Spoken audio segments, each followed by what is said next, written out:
अब इन पर मुझे हंसी भी नहीं आती है, थोड़ा तरस आता है कि रुपया तो 40 पर आने वाला था मोदी जी के आते हुए, तो रुपया मोदी जी की बात ना सुनकर बिल्कुल उल्टी दिशा में भाग रहा है। और ये वो मोदी जी हैं जो कहते थे मुझे बड़ी चिंता है, मैं शासन में बैठा हूं। रुपया कमजोर सिर्फ डॉलर के कारण नहीं होता है, रुपये का कमजोर होने का कारण करप्शन है, रुपये के कमजोर होने का कारण नीति निर्धारकों की नियत में खोट है। अब किसकी नियत में खोट है? We'll take questions on suo motu first.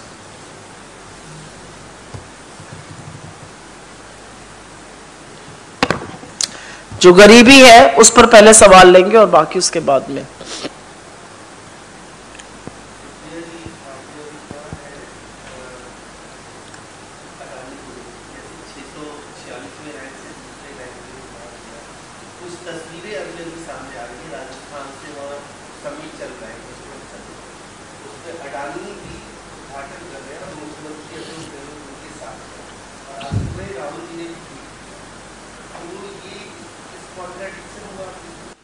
ये कॉन्ट्रडिक्शन बिल्कुल नहीं है और ये समझाना जरूरी है।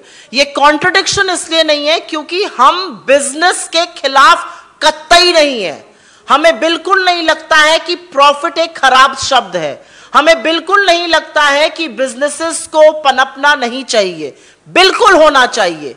लेकिन मोनोपोली और एकाधिकार जो क्रिएट करने का काम किया है, हर पोर्ट हर एयरपोर्ट एक आदमी के नाम, बैंक का लोन एक आदमी के नाम, 5.5 लाख करोड़ की लोन राइट ऑफ एक आदमी के, वो बर्दाश्त नहीं किया जा सकता है।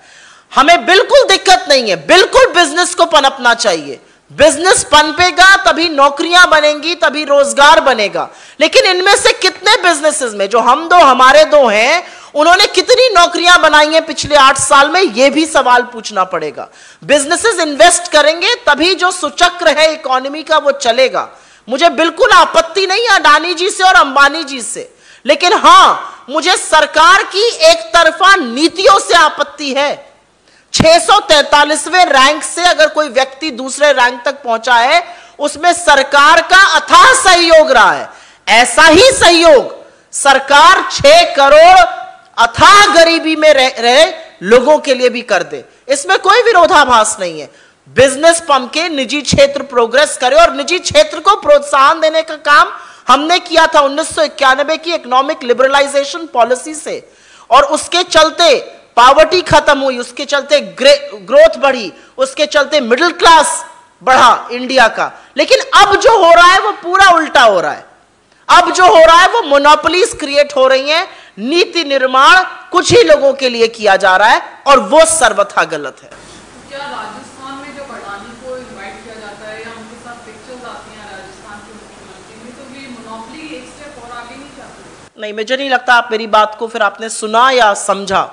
मुझे ऐसा लगता है, मैंने पहले ही कहा, बिजनेसेस पनपेंगे जब वो निवेश करेंगे, और बिल्कुल निवेश होना चाहिए। राजस्थान में ही क्यों, छत्तीसगढ़ में भी करिए, झारखंड में भी करिए, दूर दराज के इलाकों में जाके असम में भी करिए, नॉर्थ ईस्ट में भी करिए, तमिलनाडु में करिए, कश्मीर में करिए, हर जगह करिए, निवेश करिए। लेकिन निवेश करना एक चीज होती है, और सरकार जिस तरह से नीति बनाकर बैकडोर एंट्री देती है, केंद्र सरकार की मैं बात कर रही हूं, वो गलत है। आप पूरी तरह से वाकिफ है कि किन 2 बिजनेस हाउसेस के लिए वो काले कानून बने थे किसानों के खिलाफ, जो वापस करने पड़े। मुझे कोई आपत्ति नहीं है, अंबानी जी अडानी जी ग्रोथ करें, पैसा कमाएं, देश में नौकरियां बनाएं, एक नहीं तमाम मुख्यमंत्रियों के साथ उनकी फोटो आए, मुझे कोई दिक्कत नहीं है। लेकिन जिस तरह की मोनोपोली, जिस तरह का संरक्षण एक तरह से सिर्फ कुछ ही ग्रुप्स को मिल रहा है, वो गलत है। Any other questions?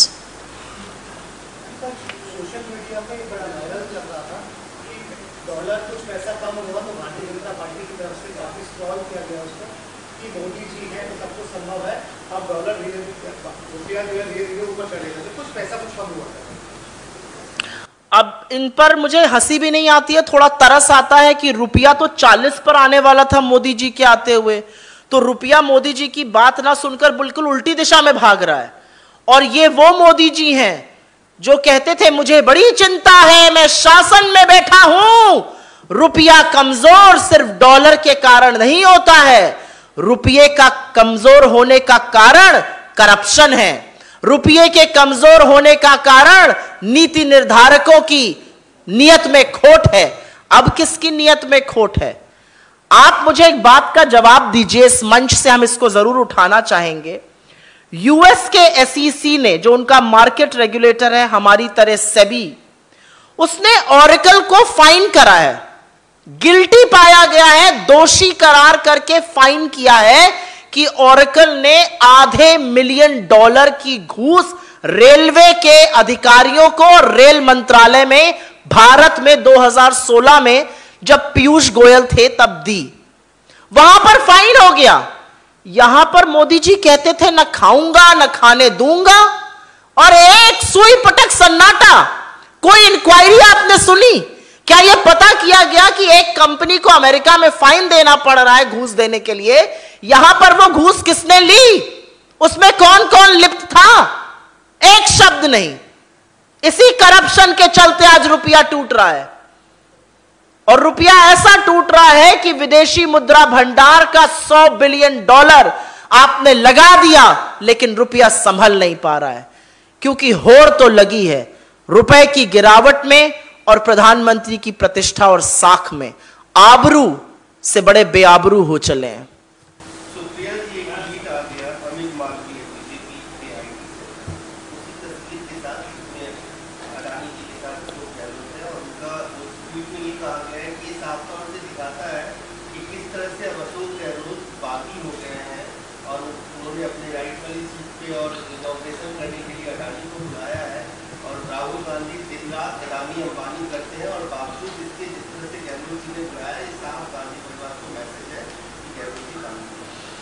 मुझे लगता है कि इस व्यक्ति विशेष पर मैं टिप्पणी नहीं करूंगी, क्योंकि उनकी मानसिक स्थिति और उनकी मानसिक परिपक्वता को दुनिया ने देखा है।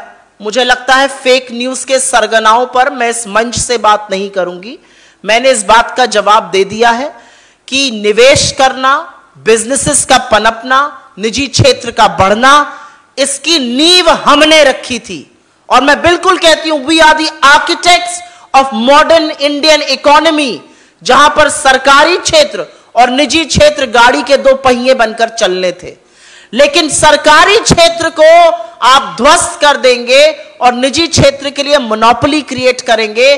643वें नंबर से जब आप दूसरे नंबर पर एक व्यक्ति को ले आए हैं, इतना ही ध्यान, इतनी ही कृपा, इतनी ही दया, इतनी ही थोड़ी सी नीतियां आपने देश के गरीबों के लिए भी बना दी होती, जिनकी थाली का आटा भी आप गीला करने पर आमादा हैं।